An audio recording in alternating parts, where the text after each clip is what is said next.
रानो ने अब अपने बच्चे कुक्कू के साथ अपनी अलग दुनिया बसा ली थी और वो अपने बच्चे के साथ बहुत खुश थी। अपना गुजर बसर करने के लिए रानो चिड़िया टमाटर का ठेला लगाती थी और बेचा करती थी। साथ में टमाटर की खेती करती। वो रोज अपने खेत से ताज़ा टमाटर चुन के लाती, फिर ठेला लेकर बाजार बेचने चले जाती। टमाटर ले लो, ताज़ा ताज़ा लाल लाल टमाटर ले लो। रानो बहन 1 किलो टमाटर कैसे लगाएं? तोती बहन 10 रुपए किलो हैं, 2 किलो ले जाओ। ताज़ा लाल टमाटर मेरे अपने खेत के हैं, ऐसे टमाटर कहीं नहीं मिलेंगे। हाँ रानो, तुम सही कह रही हो, तुम देती ही इतने अच्छे और सस्ते टमाटर हो, तभी तो सभी तुमसे ही टमाटर लेना पसंद करते हैं। और पास ही खड़ा कबूतर कहता है, रानो बहन मुझे भी 2 किलो टमाटर दे दो। बस इसी तरह रानो चिड़िया के सारे टमाटर जल्द ही बिक जाते थे। माँ, सारे बच्चे मुझे चिढ़ाते हैं कि तेरे बाबा नहीं है। क्या मेरे बाबा नहीं है माँ? कहाँ है मेरे बाबा? बेटा, आप ज्यादा ना सोचा करो, लोगों का तो काम ही होता है बातें करना। आप बस अपनी पढ़ाई पर ध्यान दें। आपको पढ़ लिख कर मेरा नाम रोशन करना है। हाँ माँ, बस फिर लोगों की बातें ना सुना करें। आपके बाबा बहुत दूर हैं, बहुत जल्द वो भी आ जाएंगे। सच में माँ, बाबा आ जाएंगे? दरअसल रानो नहीं चाहती थी कि उसके बाप का साया भी कुक्कू पर पड़ेगे। उसके पति आकाश और सास ने जो रानो पर अत्याचार किए, और फिर इतना ही नहीं, आकाश चिड़े ने दूसरी शादी कर ली और फिर रानो को मारने की तरकीब बनाई। इसके बाद वो नहीं चाहती थी कि उसके बच्चे पर उसका साया भी पड़े। रानो तो अकेले ही अपने बच्चे को पालने में बहुत खुश थी। रानो की जब आकाश चिड़े से शादी हुई थी तो रानो के माँ बाप की मृत्यु हो जाती है। जंगल के सारे पक्षियों के कहने पर आकाश को मजबूरी में रानो से शादी करनी पड़ती है। अरे ओ बहू, कहाँ मर गई? बहरी हो गई है क्या? सुनाई नहीं देता तुझे?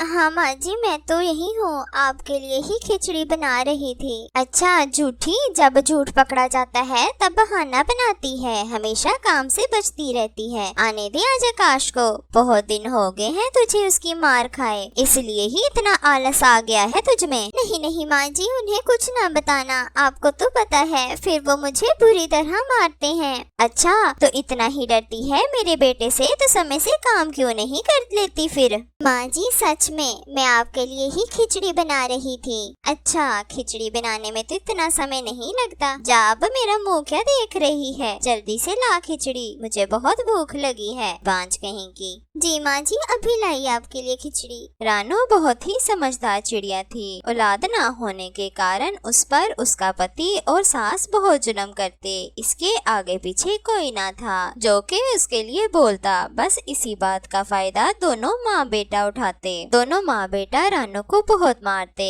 दिन रात नौकरों की तरह काम करवाते। दोनों माँ बेटा खुद तो अच्छा खाना खाते, लेकिन रानो को पेट भर खाना भी ना देते और कभी कभी तो खाली पेट ही रानो को सोना पड़ता। रानो, अरे रानो, कहाँ मर गई? एक बार की बात तो सुनती नहीं, 10 बार आवाज लगाओ तो फिर जाके सामने खड़ी होती है। जी माँ जी, आपने बुलाया? हाँ महारानी, आजा, तेरी आरती उतारूं। क्यों माँ, क्या हुआ? फिर से कुछ किया इस नालायक ने? अब क्या बताऊं बेटा, खाना टाइम पर नहीं देती, 10 बार आवाज लगाओ तब जाके सुनती है और बहाने लगाती है कि काम कर रही थी। समय से खाना ना मिलने पर किसी दिन भूखी मर जाएगी तेरी माँ। बहुत चर्बी चढ़ गई है ना तुझे? आज शाम का खाना तू नहीं खाएगी, फिर समझ में आएगा कि भूख क्या होती है। आकाश जी, ऐसा ना करें, मैंने सुबह से कुछ नहीं खाया, घर में खाने को कुछ ना था, जो कुछ भी था वो माँ जी को खिलाया, मेरे लिए कुछ नहीं बचा था, मुझे बहुत भूख लगी है। ऐसा ना करें आकाश जी। ये तो तुझे पहले सोचना था, मेरे बेटे ने जो बोल दिया है वो ही होगा। जा मेरे बेटे के लिए पानी लेकर आ और ये ले राशन, जाके हम दोनों के लिए खाना बना। रात को रानो को खाना ना मिलने के कारण नींद नहीं आती, वो सारी रात सो नहीं पाती। फिर अगले दिन, बेटा मेरी आंखें इस घर के वारिस को देखने के लिए तरस गई हैं। पता नहीं मैं कब स्वर्ग सुधार जाऊं। लगता है मेरी ये इच्छा अधूरी ही रह जाएगी। ये बांझ तो हमें वारिस दे नहीं सकती, इसलिए तुझे मेरी बात माननी पड़ेगी। मैंने एक बड़ी सुंदर चिड़िया देखी है, तू कहे तो बात करूं तेरी शादी की। हाँ माँ, कह तो तू सही रही है। ठीक है माँ, तू कर ले बात मेरी शादी की। रानो दोनों माँ बेटे की बातें सुन रही थी और बहुत दुखी होती है। फिर कुछ ही दिनों में आकाश दूसरी शादी करके सुंदरी चिड़िया को घर ले आता है और उसी रात आकाश और उसकी माँ रानो को मारने की तरकीब बनाते हैं। बेटा, आज रात ही इस बांझ का काम तमाम करना होगा। मुफ्त की रोटियां तोड़ती है, जान छूटेगी इस कमबख्त से। रानो ऐसी सारी बातें सुन लेती है और वो रात होते ही अपनी जान बचाकर वहाँ से भाग जाती है। तभी रानो को पता चलता है कि वो एक अंडा देने वाली है। उस दिन से लेकर आज तक रानो टमाटर की खेती करके गुजारा करने लगती है और दूसरी तरफ आकाश की दूसरी पत्नी आकाश और उसकी माँ को सीधा कर देती है। और तुम दोनों माँ बेटे ने क्या सोचा था? मैं आते ही तुम दोनों की नुकरानी बन जाऊंगी। मेरे मायके में 10-10 नौकर घूमते थे मेरे आगे पीछे, और तुम लोग एक नौकर रखने की भी औकात नहीं रखते। और ये बुढ़िया कोई काम क्यों नहीं करती? मुफ्त की रोटियां तोड़ती है। देख बेटा कैसे बो रही थी, ये हर रोज ही ऐसे करती है। एक रानो थी जो कभी कुछ ना कहती थी, चुपचाप सारे घर के काम करती थी और हमारी मार भी सह लेती थी। जा बेटा रानो को ढूंढ कर ला, मुझे माफी मांगनी है। अभी माँ बेटा ऐसे बातें कर ही रहे थे कि तभी वहाँ पर कालू कौवा आता है। आकाश, आज मैंने रानो को देखा, वो शहर टमाटर बेचती है।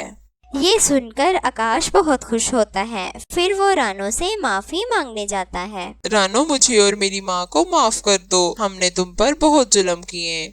मम्मा ये कौन है? मम्मा, रानो, क्या ये हमारा बेटा है? नहीं, ये सिर्फ मेरा बेटा है, और हाँ, आपको मैं कभी माफ नहीं कर सकती। फिर बार बार आकाश के माफी मांगने पर रानो कहती है, मैं आपको और माँ जी को माफ तो कर दूं, लेकिन आपके साथ आपके घर नहीं जा सकती। इसके लिए आप मुझे माफ कर दें। प्यारे दोस्तों, कहानी को लाइक करें, अपने दोस्तों के साथ शेयर करें और हमें कमेंट करके बताएं आपको कहानी कैसी लगी। और चैनल को सब्सक्राइब करें, बेल आइकन को दबाना ना भूलिएगा। धन्यवाद।